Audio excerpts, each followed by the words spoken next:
President Biden tells Americans in Afghanistan they're supposed to rely on the mercy of the Taliban. America's enemies accelerate their aggressive behavior, and the hard left signals that conservatives are the real Taliban. I'm Ben Shapiro. This is The Ben Shapiro Show.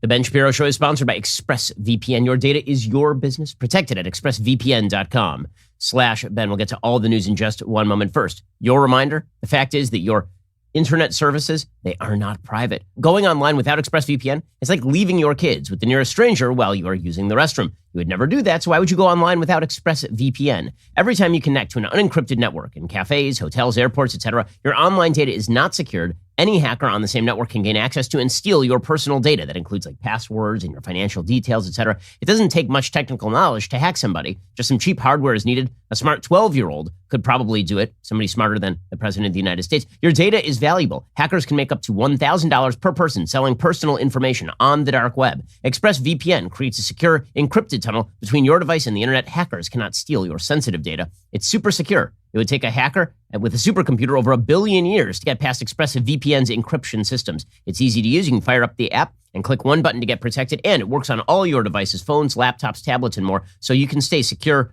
on the go. Again, you don't want to leave your internet activity unprotected, because why would you? Secure your online data today. Visit expressvpn.com/Ben. That's expressvpn.com/Ben. You can get an extra 3 months for free. That's expressvpn.com/Ben. Alrighty, so disaster continues to roll out in Afghanistan. The Taliban are doing what they do best, namely torturing and murdering people. So video has now emerged of the Taliban torturing translators, for example, and people who had translated on behalf of the American military who was there.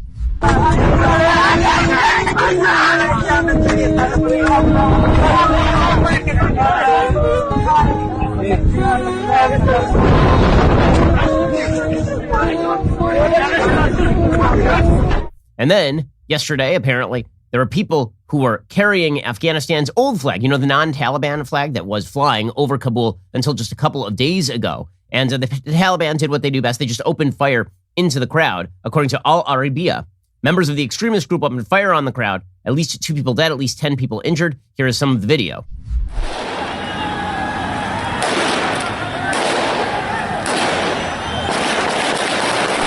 You can see people begging to leave. I mean, this is, it's for our empathetic president to just walk away from all of this, knowing that he facilitated all of this without any plan for transition, is really despicable. It's quite despicable. But as we'll see, President Biden, when it comes to this sort of stuff, is pretty despicable in general. Here's some video of Afghan girls begging in the American military to take them with them because they know what's going to happen, which is effectually sex slavery for everybody under a particular age.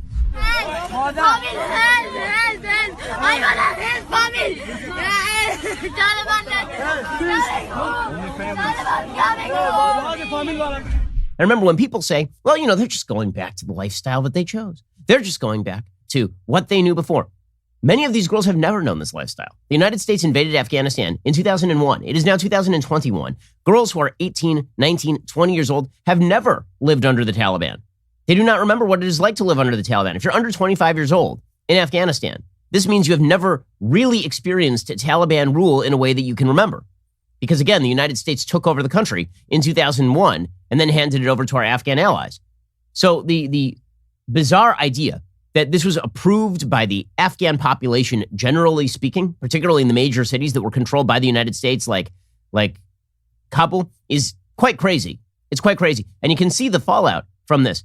Here, for example, is the first Afghan Air Force pilot who was female. Her name is Niloufar Rahmani, pleading for President Biden to hear her to save the families of people who worked with the United States who are going to get stuck there. All these women, by the way, are going to get raped. All these women are going to get sold into sex slavery. If you're a single woman, you will, by 13, 14 years old, have been married off to somebody, if not raped, or you will be married and then raped. That is the way things worked under the Taliban from 1996 to 2001 when they ran the place, and that has come back in spades.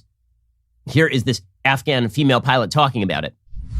As an Afghan woman, I would like for President Biden to hear me, the government, that please save the families, that they need you, the women, the little girls, that they always looking up to the United States, the great army that United States brought to Afghanistan, and also please save my family. Well, the good news is that the media are apparently dedicated to the proposition, at least to a certain extent, that the Taliban might be okay. You're starting to see this theme running through the media. Not everybody in the media. I think there are some people in the media who are on the left and are surprisingly actually doing some honest media coverage. I think that you've seen this from, for example, Richard Engel over at NBC News. I think you've seen this from Jake Tapper over at CNN. There are some members of the media who are still doing some honest media coverage of this. But I think the tendency over the coming days is going to be to suggest that the Taliban have in some way moderated, in the same way that the media went along with the narrative that the Iranian regime had moderated, and therefore it was time for the United States to make concessions to the malocracy. I think you're going to get that from the Taliban as well with regard to the media. The Taliban know how to play this. So the Taliban spokesperson yesterday, for example, said, yeah, women do have rights. We're going to acknowledge women's rights now. And then they add the little phrase that makes all of that moot, that comply with Sharia. If you say that women have rights that comply with Sharia, that means women don't have rights. Okay, Sharia law in the Taliban's interpretation of Islamic fundamentalist law means women do not have rights. But here they are saying what they think the West wants to hear. The question is, what kind of guarantees can it provide for ensuring women's rights? As I mentioned earlier, when it comes to, we are going to allow women to work and study. We have got frameworks, of course. The women are going to be very active in the society, but within the frameworks of Islam. Within the frameworks of Islam, under Sharia law. By the way, this is why women, young girls, are already being sent home from school. Like already. That is the wonderful Zabihullah Mujahid. I'm sure we'll hear more from the spokesperson for the 8th century barbarian Taliban. Malala Yousafzai, who you'll recall, was hailed the world over for her willingness to fight for women's education in Afghanistan. She now writes in the New York Times, in the last 2 decades, millions of Afghan women and girls received an education. Now the future they promised is dangerously close to slipping away. The Taliban, who until losing power 20 years ago barred nearly all girls and women from attending school and doled out harsh punishment to those who defied them, are back in control. Like many women, I fear for my Afghan sisters. She says Afghan girls and young women are once again where I have been, in despair over the thought they might never be allowed to see a classroom or hold a book again. Some members of the Taliban say they will not deny women and girls education or the right to work, but given the Taliban's history, Afghan women's fears are real. Already, we are hearing reports of female students being turned away from their universities, female workers from their offices. None of this is new for the people of Afghanistan. She says that she's going to try and funnel money in there, but good luck to her. Good luck to her. Because the Taliban is not going to allow any of this. And everybody knows that this is the case at this point. And the desperation of people attempting to leave is just overwhelming. I mean, there was a picture that was making the rounds yesterday that is shocking, right? This is a picture of a man's legs from underneath the wheel well of a plane. This would be an American jet.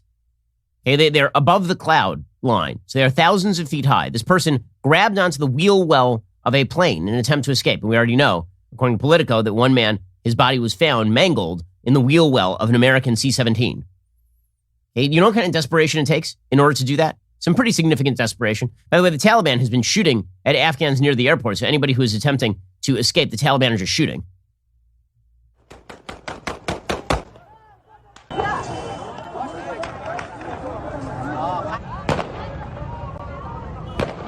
Joe Biden decided it would be a good idea to hand the country back over to these people.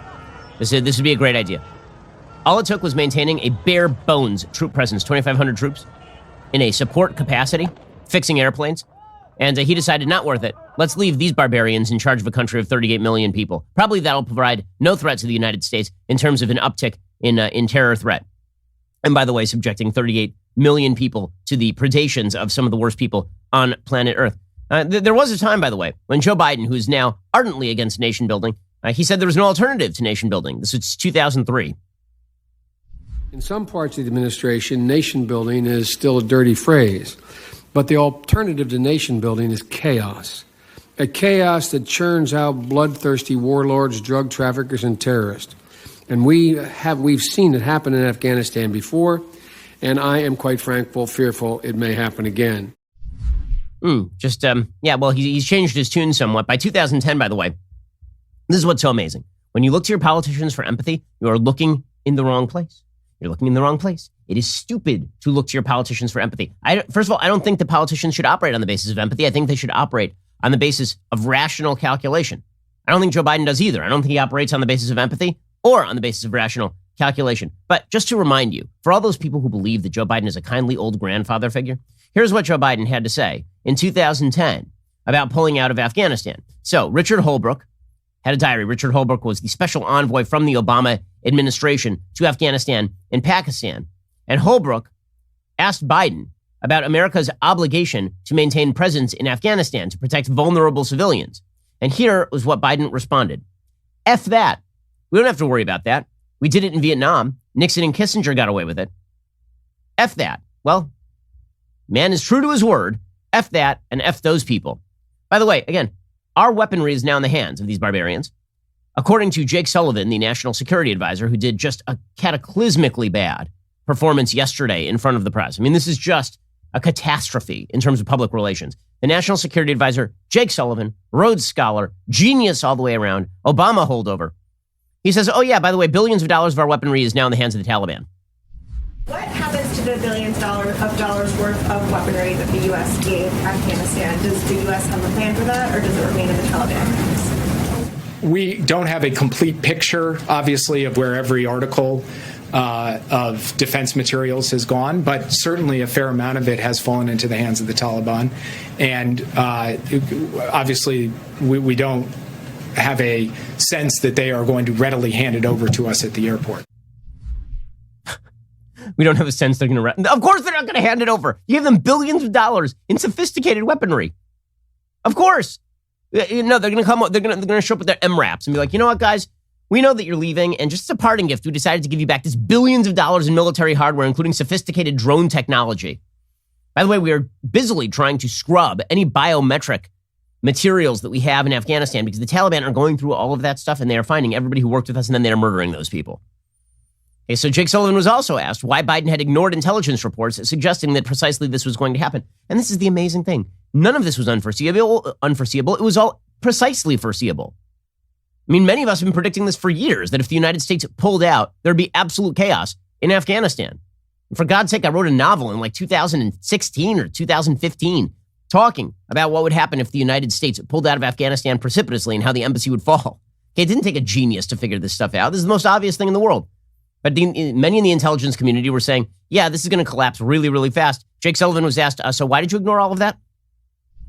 Numerous officials have told ABC that there were key intelligence assessments warning the Taliban could overwhelm the country and take the capital within weeks. Did the White House disregard that intelligence and push ahead? I'm not actually familiar with the intelligence assessments you're describing, but I also don't want to get into specific intelligence products. And one thing I will not do from this podium or anywhere else is talk about what a different component of the interagency did or didn't do. Yeah, I mean, he's committed to the classification process, obviously. I mean, that's why he's not answering the question. Not because the Biden administration completely and thoroughly blew this, but because he has to make sure that classified information doesn't spill into the public. You mean classified information about what we knew about the collapse of the Afghan security? That class, because we can all see it in real time happening, like now. I don't need a classified report from 6 months ago to tell me what was going to happen. I can see it happening like in the moment, right now. My favorite here is Jake Sullivan saying, oh yeah, no, we definitely take responsibility. But by the way, everyone else is responsible. I take responsibility for this, but really it's on you. It's really on sort of everyone, isn't it?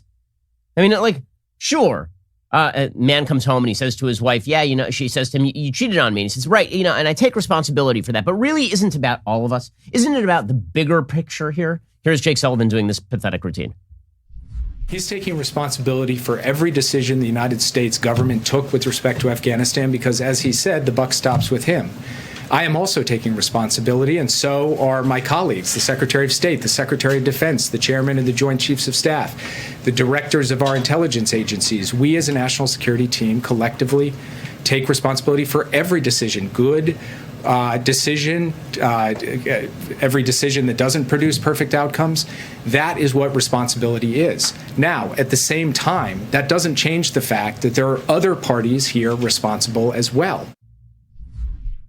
Oh, we take total responsibility for all of our decisions. Also, it's them. By the way, speaking of people who are doing excellent reporting, Clarissa Ward over at CNN, who's been getting some flack for no reason, it seems to me, for her reporting on the ground. She's now having don a burqa in order to continue reporting over there. She's got the hijab on. She doesn't have the full face covering on because she's in front of the camera. But if you want to see what has happened in Afghanistan, all you have to do is check her garb from a week ago versus her garb now. And that, of course, is no fault of her own. She's doing excellent reporting. She's reporting that over at Kabul airport, quote, "This is mayhem. This is nuts. It is impossible for an ordinary civilian, even if they have their paperwork, to get out. No way they are running that gauntlet. No way they're going to be able to navigate that. There's no order. There's no coherent system." We'll get to the failures of evacuation in just 1 second, because that is the chief and foremost issue on everybody's mind at this point, is how the hell we get Americans out there, apparently 10 to 15,000 American civilians on the ground in Afghanistan right now with no plan to get them out. And there are probably 100,000 people who are allied with the United States openly, and their families who are not going to get out right now. We'll get to that in just one moment. First, let's talk about how it is important to be a gun owner.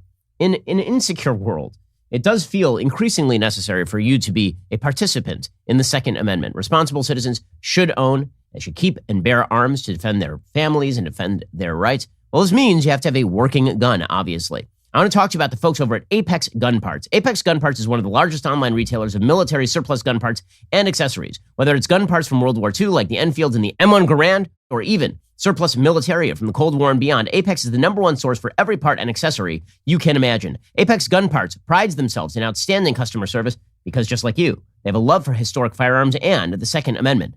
For a limited time, Apex Gun Parts is giving away an Israeli Galil rifle parts kit on their website for our listeners. The Galil rifle was one of Israel's most iconic firearms in the 1970s. If you'd like to enter, you can visit apexgunparts.com/Ben to enter for your chance to win. That is apexgunparts.com/Ben to enter. No purchase necessary. Rules and restrictions apply. That's pretty cool. Check them out right now. apexgunparts.com/Ben to enter your chance to win the iconic Israeli Galil rifle parts kit right now.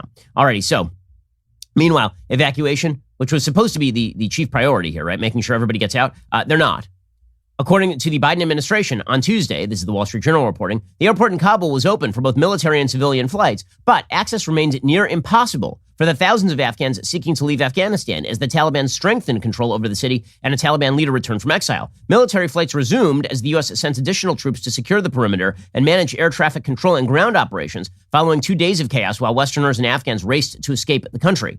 The U.S. said it had completed the evacuation of its embassy staff, leaving only a small contingent to process other departures from the country. By the way, the U.S. embassy staff should, if this were an orderly transition, be the last people to leave, right? They have to be there on the ground to process the paperwork. They were the first people to leave because this is just a show. I mean, it is a bleep show. However, many thousands of Afghans who had worked for Western embassies and organizations remained stranded and unable to reach the airport for evacuation flights. The Taliban erected checkpoints at the entrances of the airport. They're whipping and beating Afghans who attempted to cross, even with their paperwork. Plus, by the way, there is no guarantee that Americans who are there are going to be able to get out at this point. So the NSA's Jake Sullivan, again, this is one of the most catastrophic press conferences I have ever personally witnessed. And I mean, it's really, really bad. Jake Sullivan was asked, are we going to have troops there past August 31st to facilitate the exit of both Americans who are stuck in Afghanistan and Afghan allies who are stuck in Afghanistan? And Jake Sullivan wouldn't commit to that. By the way, the date as of right now is August 18th. So he's saying we may not have troops past there 13 days out from now to help people get out. Here we go. Will U.S. troops stay until everyone is out, or will they leave? So I'm not going to comment on hypotheticals. What I'm going to do is stay focused on the task at hand, which is getting as many people out as rapidly as possible, and we will take that day by day. So you can't commit to bringing back every American. And then he was asked, can you guarantee every American is going to get out? And he really didn't have any answer for that. Then he was asked, why exactly didn't we get these people out earlier? We were there for 20 years. Why didn't we facilitate their exit earlier? And Sullivan has no answer. There have been questions raised about whether we should have drawn down our embassy and evacuated our Afghan allies earlier. These are reasonable questions. We did dramatically accelerate the SIV process and move out a substantial number of SIV applicants and their families. But the Afghan government and its supporters, including many of the people now seeking to leave, made a passionate case that we should not conduct a mass evacuation lest we trigger a loss of confidence in the government. Amazing. Amazing. We shouldn't, I mean, like the excuse making here. So the reason that we didn't evacuate earlier is because we were told by the Afghan government, which no longer exists, that if we evacuated earlier, then it might undercut their credibility. Wait a second. Wasn't the president of the United States 1 month ago saying that the Afghan government would not capitulate? That Kabul would not fall? This was not going to be like Saigon? We were told that a month ago. So maybe it was actually your boss, Jake Sullivan, and you who were doing this, who were making sure that nobody got out. By the way, Jen Psaki was asked, can you guarantee that Americans are all going to make it out, that everybody's going to get out? And she mush-mouthed it. Can you offer any guarantee to the Americans and Afghan allies that if they remain there past the end of the month, U.S. troops will help them evacuate past the end of the month? Weijia, our focus right now is on doing the work at hand and on the task at hand. And that is day by day, getting as many American citizens, as many SIV applicants, as many members of a vulnerable population who are eligible to be evacuated to the airport and out on planes. And we're going to do that in an expeditious fashion. That is the focus of the President, of our Secretary of Defense, of our Secretary of State, and everybody on our national security team. So that is where we will keep our efforts. You know, they're keeping their focus on making sure that everybody gets out, but they're not guaranteeing that everybody's going to get out. It's kind of awkward, because it's sort of as though they've kept their focus on the border, but they've done nothing over there. In a second, we're going to get to the actual plan for getting people out. It is unbelievable. Okay, we'll get to the actual plan for getting people out. A lot of people ain't going to get out.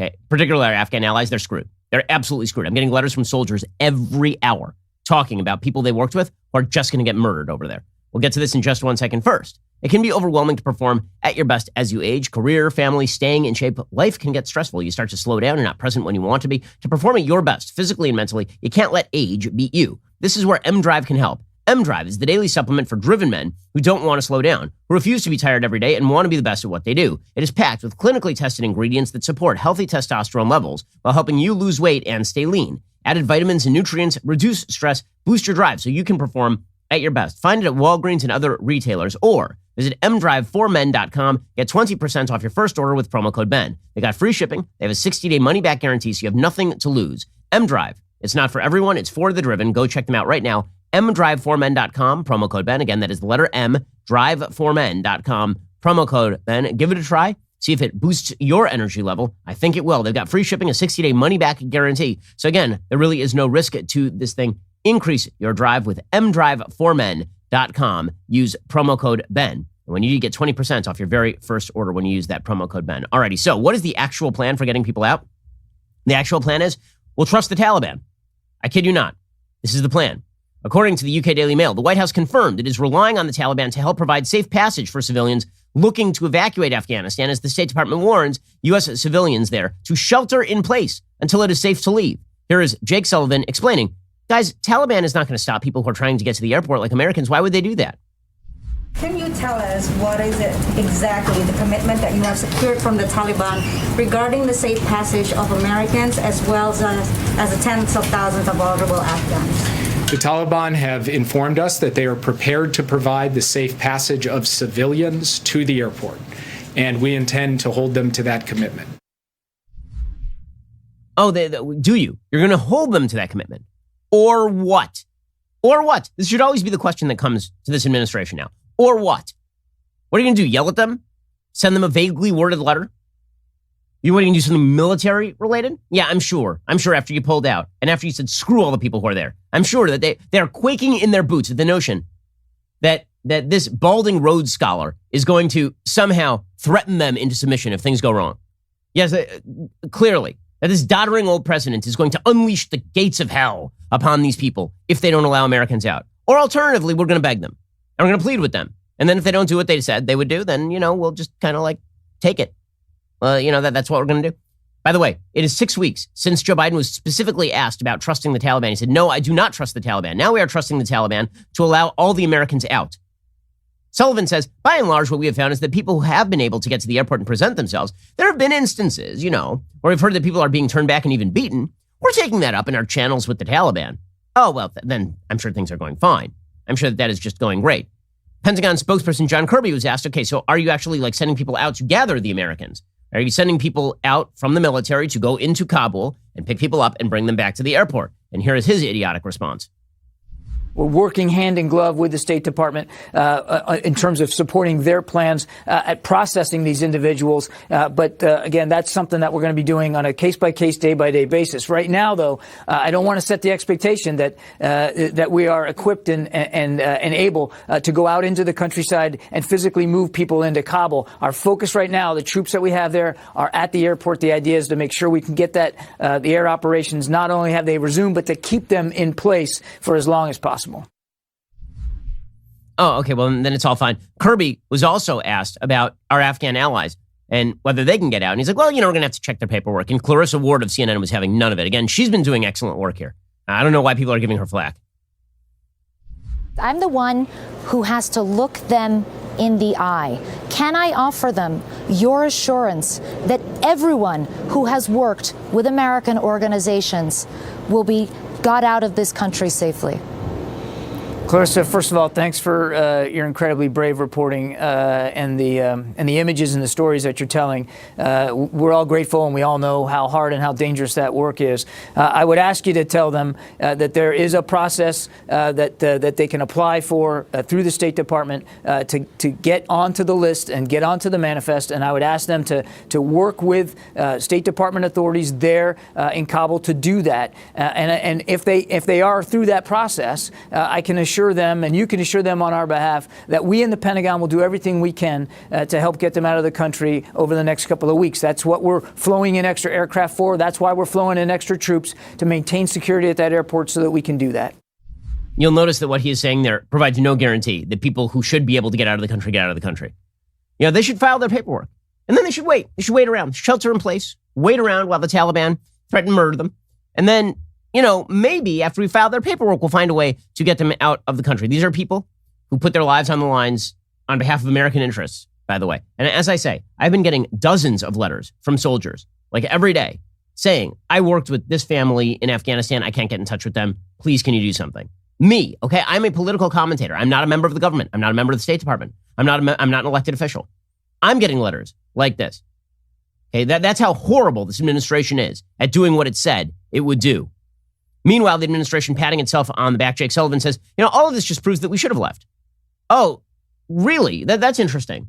So I think the argument could then be made that the rise in crime rates in America's major cities in the aftermath of the police pulling back is just evidence. I mean, if people obviously people there want crime, defund the police is probably a good idea then, right? If you take away the people who are the protective force and then bad things happen, this just proves that people wanted bad things to happen, so you shouldn't have had a protective force there in the first place. This is so counterintuitive and nonsensical. What has unfolded over the past month has proven decisively that it would have taken a significant American troop presence, multiple times greater than what President Biden was handed, to stop a Taliban onslaught. And we would have taken casualties. American men and women would have been fighting and dying once again in Afghanistan, and President Biden was not prepared to send additional forces or ask any American personnel to do that over the period ahead. No. So that is not actually what was happening. There was a skeleton force there. None of this was happening. Skeleton force is gone. All of this is happening. It's that simple. Okay. Meanwhile, I have to say, it is astonishing to watch. The mind is boggled at not only the lack of competence, but the lack of even basic decency and honesty from this administration. It really is an amazing thing. All the people are like, Trump violated all norms. Trump was the worst. Trump, mean tweets. Blah, blah, blah. Okay, now I've noticed that 38 million people are now living under abject tyranny over there. And also, all of our enemies are on the move globally. All of them. But don't worry, Jake Sullivan says that our allies should actually feel comforted by all of this. If you're Taiwan, now under threat from China, if you are Israel under threat from Hamas, then you should feel comforted by America's commitment here, because it's not like we just cut and run and left a giant country, a strategically important country that borders both India and Pakistan and also Iran. It's not like we just left that country in the hands of literally the worst people on the planet who were responsible for the destruction of the Twin Towers in 2001 and the Pentagon in 2001 and the murder of 3,000 Americans in 2000. It's not like we just did any of that. All of our allies should feel super confident given the fact that we are now going to leave our allies in Afghanistan to be abjectly murdered. I mean, just shot in the streets. Our allies should feel pretty comfortable, says Jake Sullivan. We believe that our commitments to our allies and partners are sacrosanct and always have been. We believe our commitment to Taiwan and to Israel remains as strong as it's ever been. Keep in mind that with respect to Afghanistan, we said back in 2011 that we would be out in 2014. We stayed another 7 years. Oh, well, yeah, I mean, they should feel. I'm sure our allies will feel very comfortable. They're so comfortable, in fact, that all of our enemies are on the move. According to Reuters, Iran has now accelerated its enrichment of uranium to near weapons grade, a move raising tensions with the West as both sides seek to resume talks on reviving Tehran's nuclear deal. Who could have predicted this? You mean Iran is ramping up because they know that they can now take this administration for all they're worth? So Iran is ramping up. You'll see Iran ramp up its terror activities in Yemen, in Syria, in Lebanon, because why the hell wouldn't they? This is a weak, pathetic, mewling administration.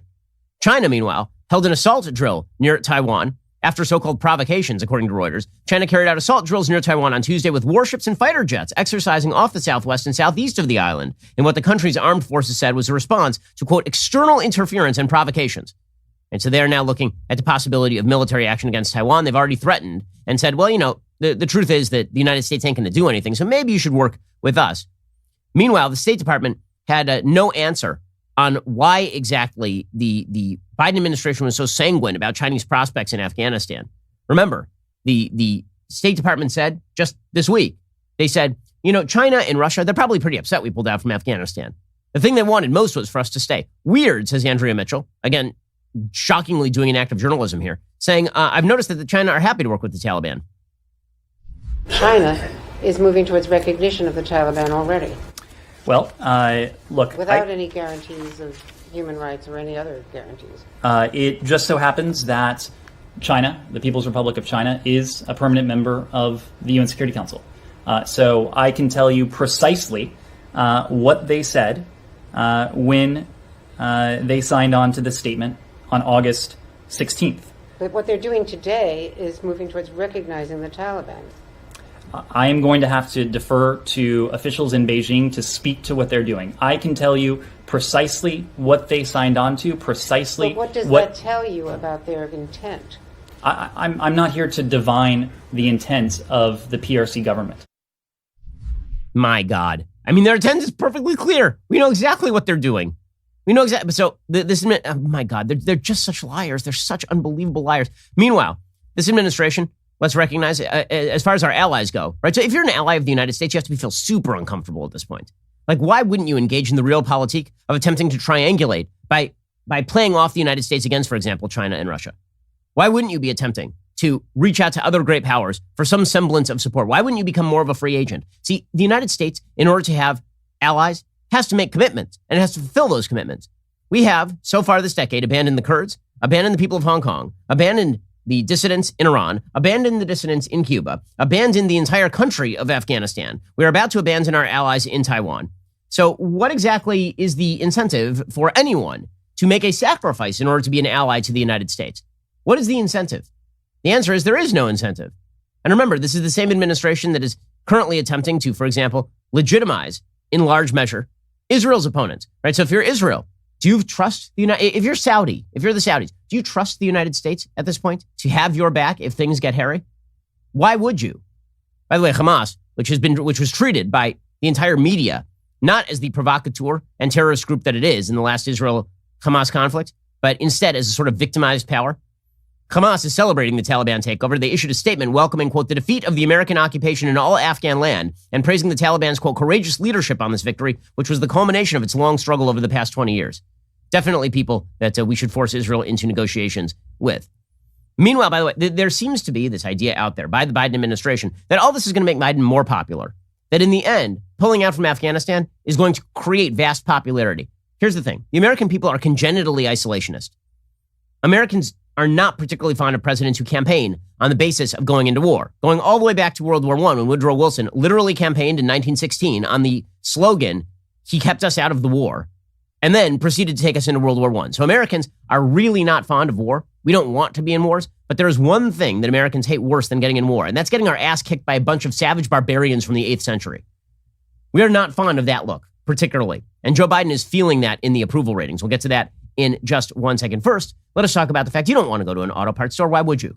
I mean, really, you wait in line, you finally get up to the front, you got a Beto O'Rourke lookalike going, hey, bro, what kind of part do you need? And then he orders it online. He upcharges you. It takes you 25 minutes. And then finally, the part comes 3 weeks later. You have to go back to the auto parts store.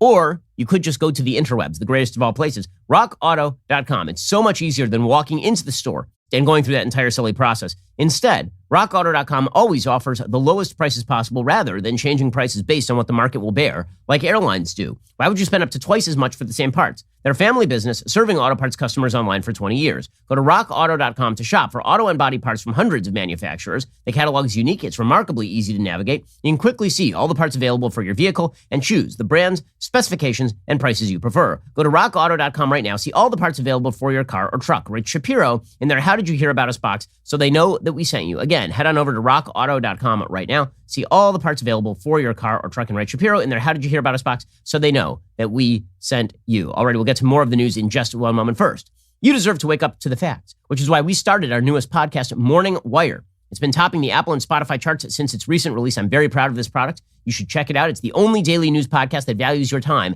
and the truth. And while we're working overtime to bring you the news you need to know, we need your help to keep the facts trending toward number one. Subscribe. Start listening now to Morning Wire on Apple, Spotify, or wherever you listen to podcasts. Leave a 5-star review if you like what you hear. Also, we have a special deal for you right now. If you sign up as a Daily Wire member with code VIP, not only do you get 25% off your new membership, you also will be automatically entered for a chance to win a trip for two. Right, this is an amazing deal. A trip for two, you and a guest, to the Daily Wire studios to see Candace Owens live. Not only will you meet Candace, you'll get an inside look at her studio, front row seats to watch her take down leftists live and in action on her talk show, Candace. Hurry, because this deal ends today. So you're getting a couple of things. Number one, you get 25% off the Daily Wire membership, which is the best deal available. dailywire.com/subscribe, use code VIP. But then you also are automatically entered for a chance to win a magical romantic honeymoon trip to two to come to the Daily Wire offices and hang out with Candace at the Candace Owens Show. This deal ends today. Act fast. That's dailywire.com/subscribe. Get 25% off with code VIP. You're listening to the largest, fastest growing conservative podcast and radio show in the nation.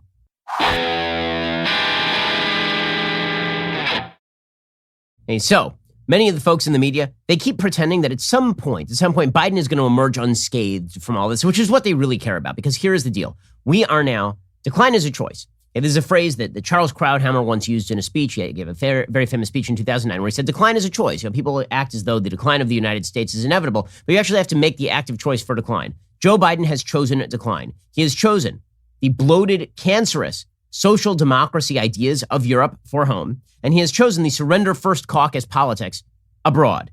We are a country and a republic in decline, and that decline is in fact a choice. We are not muscular in our own defense. We're not interested in our own interests. We have decided we're going to blow out the debt at home. We're going to spend more money than God or man has ever seen or created. And we are going to destroy our own credibility on the world stage and hand it over to our enemies at the same time. We are watching the self-cannibalization of the American legacy in real time. But the media are convinced that all this is fine for Joe Biden, because if Joe Biden doesn't spend the money on guns over there, he can spend the money on butter here at home, is the idea. So Nicole Wallace is leading this ridiculous group of folks over at MSNBC. She says, you know what? 95% of Americans agree with Biden. Really, Nicole, do they?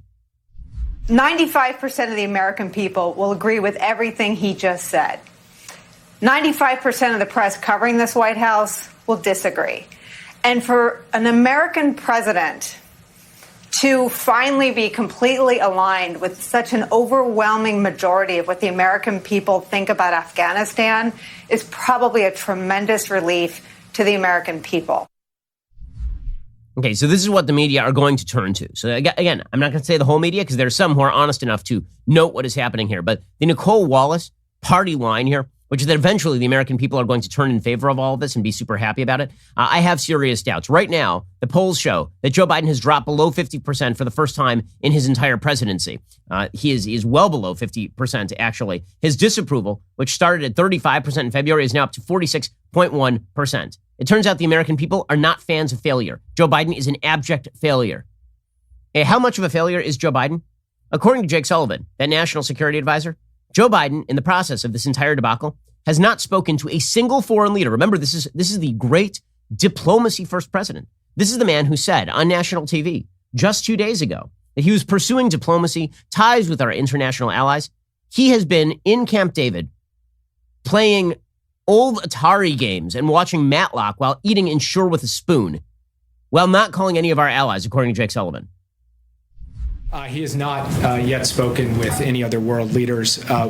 Myself, Secretary Blinken, several other senior members of the team have been engaged on a regular basis with foreign counterparts, and we intend to do so in the coming days. Right now, the main issue is an operational issue. It's about how we coordinate with them to help them get their people out. We've not spoken to any foreign leaders. And by the way, Jen Psaki was asked, so when does Biden return to D.C.? She was asked this yesterday. She said, well, there's really no timetable. Because remember, he did his little press conference and then he just walked out and headed right back to vacation. The president will return to the White House. I don't have an exact time for you, but tomorrow he will both be doing an interview with George Stephanopoulos for ABC, and he will also, where he will, of course, I'm certain, be speaking to the situation on the ground in Afghanistan. He'll also be delivering some remarks on COVID as well. In terms of additional portions of the schedule next week, we're still working those through, so I don't have an update for you at this moment in time. So there is an update. Joe Biden is headed back to the White House today. He is going to speak about COVID because very important to misdirect away from the complete surrender and abject humiliation of the United States in Afghanistan.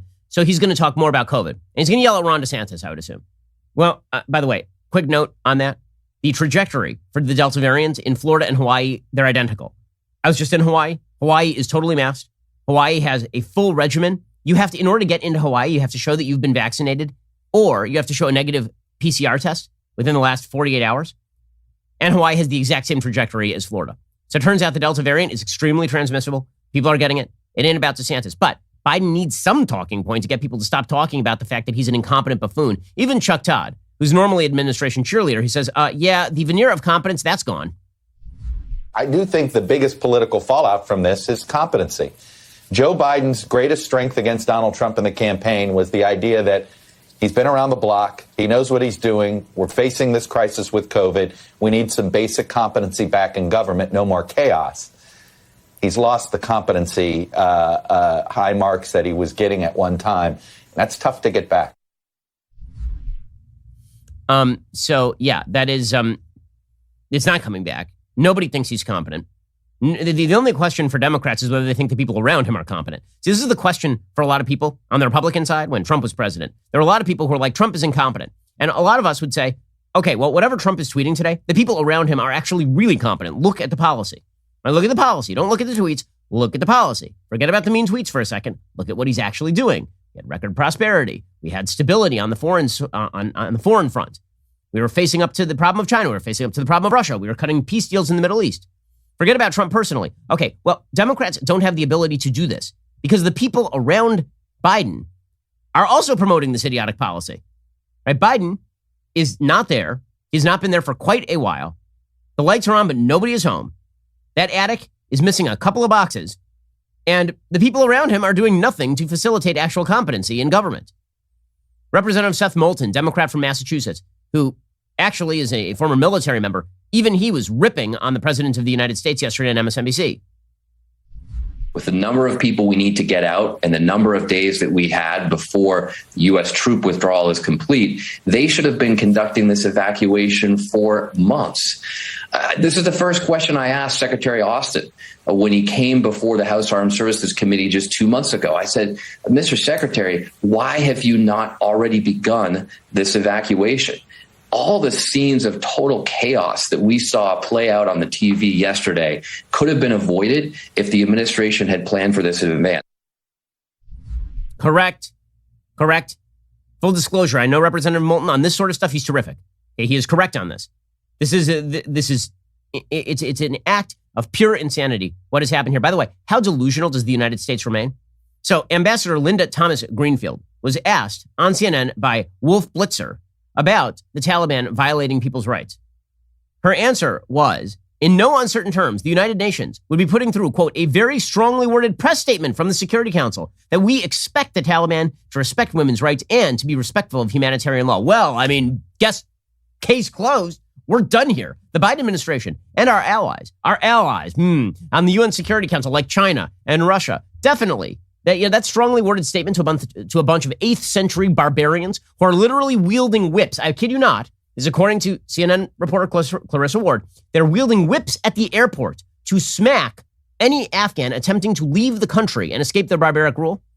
If we issue a very strongly worded statement, says Ambassador Linda Thomas Greenfield at the UN, if we do that, definitely they will stop doing what they have been doing. Because after all, they're not 8th century barbarians. We just handed billions of dollars in sophisticated military hardware and an entire country. It'll be fine, guys. It'll be fine. Now, the competence is here. The adults are back in charge. How refreshing. Remember we were told all this in January? Oh, the adults are back. Isn't it nice to have competent governance again? Isn't it nice? Weird, because that when that terrible, incompetent orange man was there, none of this bleep was happening. Remember that? Yeah, all you guys were doing was whining about how he was tweeting and now we've got this. Now we've got this. Okay, but here's the thing. Many on the left are satisfied with this because in the end, their agenda is not about American security. Their agenda is not about strengthening the United States. For many on the left, they're happy that we are redirecting all of our focus from enemies abroad to enemies within. This is a serious, serious problem. There are a lot of people on the left who are far more concerned with the enemies within than with the enemies abroad.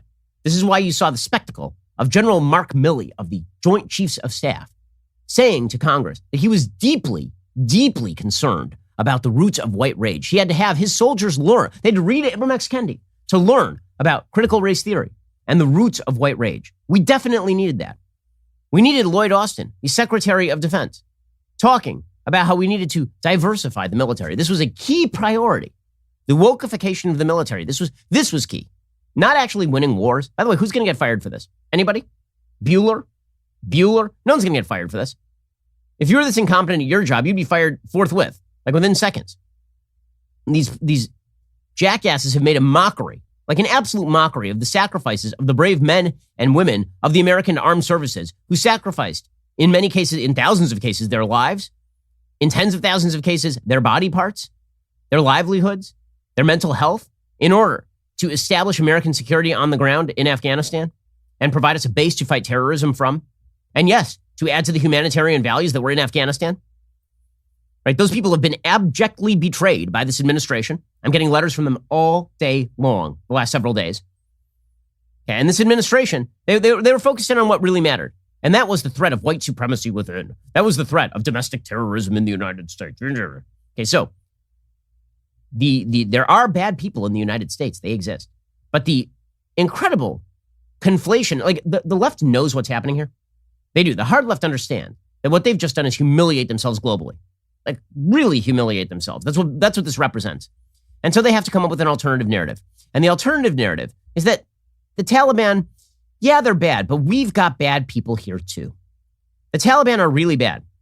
But you know what? We have an American Taliban we need to fight. We need to bring those soldiers home, not to, as so many on the right seem to think, send them to the border or redeploy them to the South China Sea. No, the left would like to bring everybody home, focus all of our resources internally. And this is also true with our moral capital. It used to be the United States exported its moral capital, right? We had all this moral capital. We were the most free country, most powerful country in the history of the world, the most tolerant and diverse country in the history of the world, by the way, also. And we were exporting that moral capital abroad, sometimes to great effect, sometimes to no effect, and sometimes to help build nascent democracy in places like Iraq. And yes, at the beginning in Afghanistan, or maybe we were doing it unsuccessfully in Afghanistan, but successfully in Germany and Japan, right? The United States has a long history of exporting our moral capital elsewhere. But now, because the left has decided we have no moral capital, instead, we have to take all of our resources. We have to stop interfering in world affairs. We have to let our enemies take advantage of the vacuum that we create. We have to focus all of our moral resources at home. We have to rebuild our moral capital, and rebuilding that moral capital starts at home. We have to make sure that all of our public school students learn about their white privilege. We have to ensure that America sees its dire history of racism, sexism, bigotry, and homophobia. We have to rebuild morally speaking. And that means taking on the real enemy. The real enemy is not tens of thousands of miles away. The real enemy is not in Afghanistan. The real enemy is not terrorists or China. The real enemy is here within. That's the enemy that we have to fight, according to members of the hard left. So you have the specter of Stephen Colbert. This is unbelievable. Likening Trump voters to the Taliban. This happened 2 nights ago. American troops cannot and should not be fighting in a war and dying in a war that Afghan forces are not willing to fight for themselves. He's right. We've had troops there for 20 years. They fought. They sacrificed. their families sacrificed so that we wouldn't have a terrorist attack in America planned in a foreign country. Why should our soldiers be fighting radicals in a civil war in Afghanistan? We've got our own on Capitol Hill. We've got our own on Capitol Hill. You see, the people who are outside the Capitol, that was what that picture was. The people who are outside the Capitol building on January 6th, they are the same as the American Taliban. They are just the same thing. They're the same. Oh, are they now? Fascinating. So if that were the case, and by the way, that's what he wants, right? The idea is that we have to redeploy the American military against people who disagree with Stephen Colbert. That's an unbelievable statement right there. Okay, so by the way, even in that statement, he acknowledges why we were supposed to remain in Afghanistan, to fight terrorism, because guess what? That threat has not ended, and now it's going to be reconstituted in Afghanistan. But that's a side point. For the radical left, the enemy is not the Taliban. Those are people who are very far away, engaged in a civil war. The enemy is you. The enemy is people who think like you, who disagree with Stephen Colbert. He doesn't mean that we need the American military there to put down actual violent action only at the Capitol building. No, far from it. The left conflates all those people you see. The left is not interested in separating off the people who engaged in violent activity and who were duly arrested at the Capitol building. The left believes that everyone who is outside the Capitol is the same as everybody who actually violated the law. They believe that everybody who voted for Donald Trump is the same as the people outside the Capitol. Right? This is what the left does. We have violent terrorists in the United States. By the way, you know what happened with that? You know how many people were actually murdered on that day? Okay, the answer is that no actual people were murdered on that day. The only person who was actually killed on that day, as in actively killed on that day, was Ashley Babbitt, who was one of the protesters, one of the rioters, right? She was engaging in criminal activity. And the entire place was cleared within 3 hours, and the government went on. So if that sounds a lot like the Taliban to you, it's because you're a crazy person. It's because you're out of your damned mind. There are also gradations of people doing bad things and believing terrible things. Okay, the people who invaded the Capitol building in the belief that the election was illegitimate are not remotely on the level of human beings in Afghanistan who wish to crowd women back into basements, keep them there as sex slaves for decades on end, make sure they can't go to school, make sure that everybody lives under the most brutal and violent form of Sharia law. Like, can we make any sort of gradations here? Can we say that even if we think that the January 6th riots were an act of evil, that is a different level of evil than people who are literally living in Stone Age barbarism and murdering people in order to ensure that Stone Age barbarism rules? Are there no gradations here at all? According to the left, there aren't. And in fact, the people in the United States who did this are much more dangerous to us than the Taliban. They're much more dangerous, because 9/11 never happened, you see. 9/11 was a figment of your imagination. 9/11, in fact, what happened on January 6th is worse than 9/11 in the minds of the left, because it came from here, even though it resulted, again, in no murders. That is not to downplay the evil of that, but to the comparison to 9/11 itself is idiotic. But to the left, it's worse. It's worse than 9/11. 9/11 basically never happened, according to the left. So we don't have to worry about threats abroad anymore. Those are done, according to Stephen Colbert. The real threat is you. The real threat is people who think like you. And by the way, if you don't think that they are conflating everybody, if you think that Colbert is just talking about the rioters, you're wrong. Malcolm Nance, who you'll recall I debated on Bill Maher, and I pointed out that Malcolm Nance has a really, really nasty habit of conflating the people who engaged in criminal activity on January 6th with everyone who voted for Trump. Now Malcolm Nance has a new theory. His theory is that Trump voters everywhere are going to engage in an actual violent civil war, which would explain why we need to pull out from Afghanistan to activate against those people. Here's Malcolm Nance doing what he does most often, which is claim that he has inside intelligence information suggesting that a massive civil war is about to break out in the United States, led by Trump. These guys view themselves as this fanciful group of patriotic freedom fighters, the second coming of the Sons of Liberty. And there are many of them who are preparing for civil war right now. All the shame that we tried to give them after January 6th, that's gone. There are many of them right now that are ready to fight. And we're seeing politicians in the state houses and the Capitol who are actually, pushing them subliminally to fight. This doltish clod, here's what he had to say right before that. Quote, "The Republican Party is more like Sinn Féin, and the relationship between Sinn Féin, the Irish Nationalist Party, and the Irish Republican Army, Provisional Irish Republican Army terrorist group, who call themselves freedom fighters and insurgents, and had American congressmen, sending them money to buy, heavy machine guns." Okay, so the idea here, again, from the left, increasingly, is that the Taliban are not bad, right? Or at least they're not really a threat. Maybe they're not great, but really, should we worry about them? The real threat is everyone who voted Republican, everyone who voted Trump. Those people are the real threat. Those are the people we deeply have to worry about. Michael Moore made this absolutely clear. So Michael Moore is a complete buffoon. He tweeted out, "Their Taliban, our Taliban. Everybody's got a Taliban. They're at their best when they confiscate the halls of power." And then he tweeted a picture of the Taliban sitting at the seat of the national government, and then the buffoonish idiots who invaded the Capitol building on January 6th. You will note that the people in the upper picture, the Taliban, they're going to murder probably tens of thousands of human beings. They are also going to retain this dictatorship until presumably the end of time. And the people at the bottom are a bunch of clods in buffalo hats who were cleared out of the Capitol and arrested within 3 hours. Those are not comparable. Those are not remotely comparable. But if you can draw the parallel, the left has been doing this for 20 years, by the way, but now it's really kicked into high gear since Trump. If you can draw the parallel between enemies abroad and enemies at home, you can treat enemies at home as we treated enemies abroad. This is dangerous stuff. This is dangerous stuff. Because for members of the radical left and increasingly the mainstream left, if the idea is we rebuild moral capital by destroying the enemies here at home, this is how tyranny happens. This is how authoritarianism happens. If you are justified in treating, after all, we literally fought the Taliban.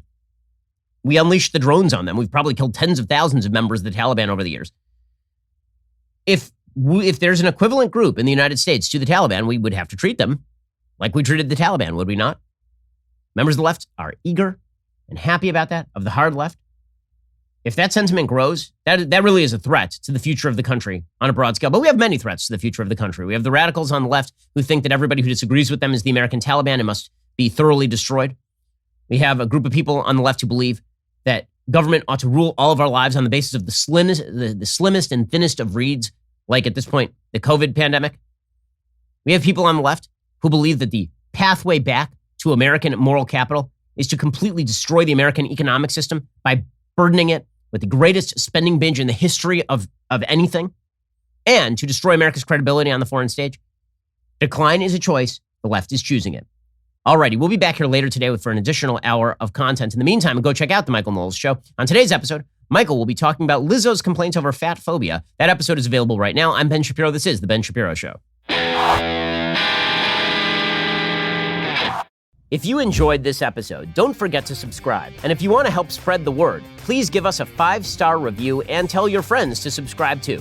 We're available on Apple Podcasts, Spotify, and wherever you listen to podcasts. Also, be sure to check out the other Daily Wire podcasts, including The Andrew Klavan Show, The Michael Knowles Show, and The Matt Walsh Show. Thanks for listening. The Ben Shapiro Show is produced by Elliot Feld. Executive producer, Jeremy Boring. Our supervising producer is Mathis Glover. Production manager, Pavel Wydowski. Associate producer, Bradford Carrington. Post-producer, Justin Barber. The show is edited by Adam Sayevitz. Audio is mixed by Mike Coromina. Hair and makeup is by Fabiola Cristina. Production assistant, Jessica Kranz. The Ben Shapiro Show is a Daily Wire production. Copyright, Daily Wire 2021. The Biden administration refuses to guarantee the safety of Americans stranded in Afghanistan. The ruling class demands we take in millions of refugees.